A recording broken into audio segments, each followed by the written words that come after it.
नमस्कार। कभी सोचा है कि नर्सें इतने ज्यादा दबाव में इतने जरूरी फैसले इतनी सटीकता से कैसे ले लेती हैं? आज हम उनके इसी गुप्त हथियार के बारे में जानेंगे, नर्सिंग प्रक्रिया जो ये पक्का करती है कि हर मरीज को सबसे अच्छी देखभाल मिले। सोचिए जरा, ये कितना बड़ा सवाल है ना। जब किसी की जिंदगी दांव पर लगी हो तो वहां अंदाजे या तुक्के लगाने की कोई गुंजाइश नहीं होती। इसका जवाब तुक्केबाजी में नहीं, बल्कि एक बहुत ही मजबूत और भरोसेमंद प्रक्रिया में छिपा है। एक ऐसा प्रोसेस जो हर कदम पर गहरी सोच को गाइड करता है। तो चलिए देखते हैं कि ये काम कैसे करता है। आज हम नर्सिंग प्रक्रिया के 5 जरूरी चरणों को समझेंगे, मरीज की हालत का अंदाजा लगाने से लेकर देखभाल के नतीजों को परखने तक। तो तैयार हैं? तो सबसे पहले ये समझते हैं कि आखिर ये नर्सिंग प्रक्रिया है क्या।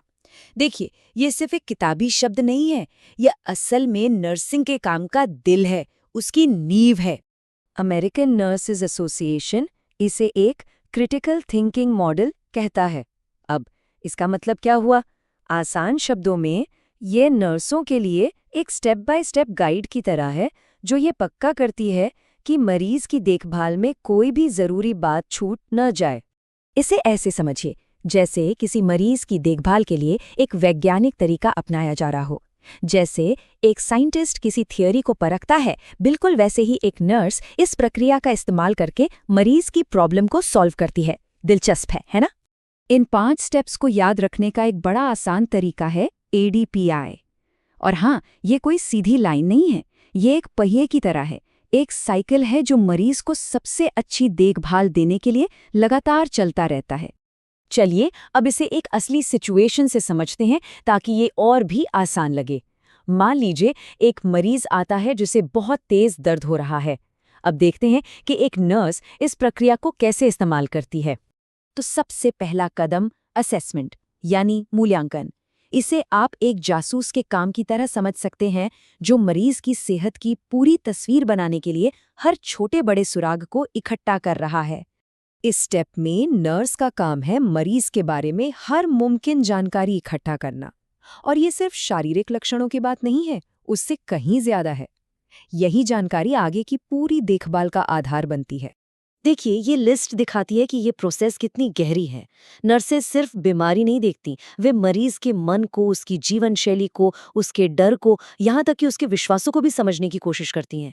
इसी को तो कहते हैं होलिस्टिक केयर, यानी समग्र देखभाल। अब वापस हमारे मरीज के पास चलते हैं।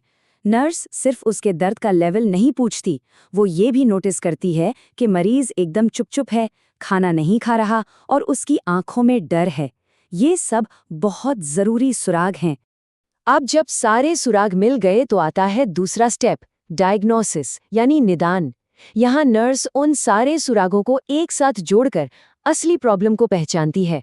यहाँ एक बहुत बहुत जरूरी बात समझनी है। नर्सिंग डायग्नोसिस बीमारी का नाम नहीं है, ये इस बारे में है कि मरीज उस बीमारी पर रिएक्ट कैसे कर रहा है, उसकी प्रतिक्रिया क्या है। ये एक बहुत बड़ा फर्क है। ये टेबल इस फर्क को बिल्कुल साफ कर देती है। देखिए, एक डॉक्टर शायद कहेगा कि मरीज को मायोकार्डियल इन्फेक्शन है, मतलब हार्ट अटैक।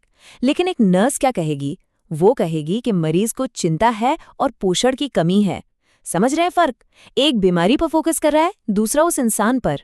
तो हमारे केस में डायग्नोसिस सिर्फ तेज दर्द नहीं है, यह है चिंता और खराब पोषण, जो दोनों ही उस दर्द की वजह से पैदा हुए हैं।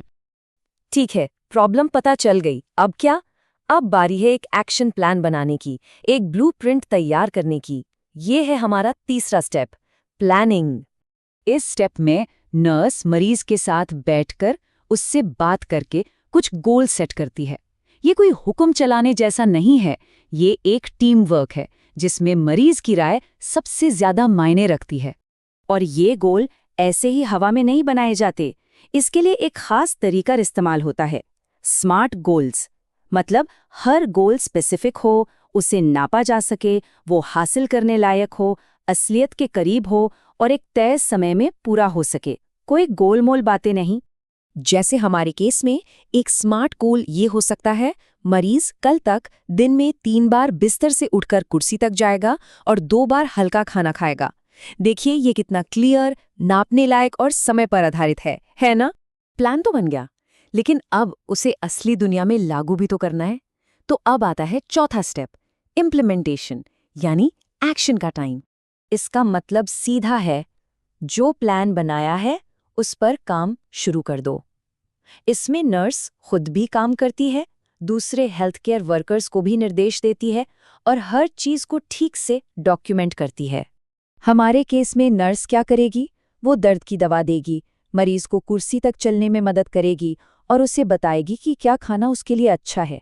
हर एक्शन सीधे सीधे उस गोल से जुड़ा है जो हमने बनाया था। और अब हम पहुंच गए हैं आखिरी स्टेप पर, जो इस पूरे साइकिल को पूरा करता है, इवैल्यूएशन, यानी ये चेक करना कि जो कुछ भी किया गया उसका फायदा हुआ या नहीं। इवैल्यूएशन का मतलब ये नहीं है कि काम खत्म होने के बाद रिपोर्ट कार्ड बनाना है, नहीं, ये एक लगातार चलने वाली प्रोसेस है। नर्स हर पल देखती रहती है कि क्या प्लान काम कर रहा है और मरीज अपने लक्ष्यों के करीब पहुंच रहा है या नहीं। और ये समझना सबसे जरूरी है, इवैल्यूएशन कोई एंड पॉइंट नहीं है, ये एक फीडबैक लूप है।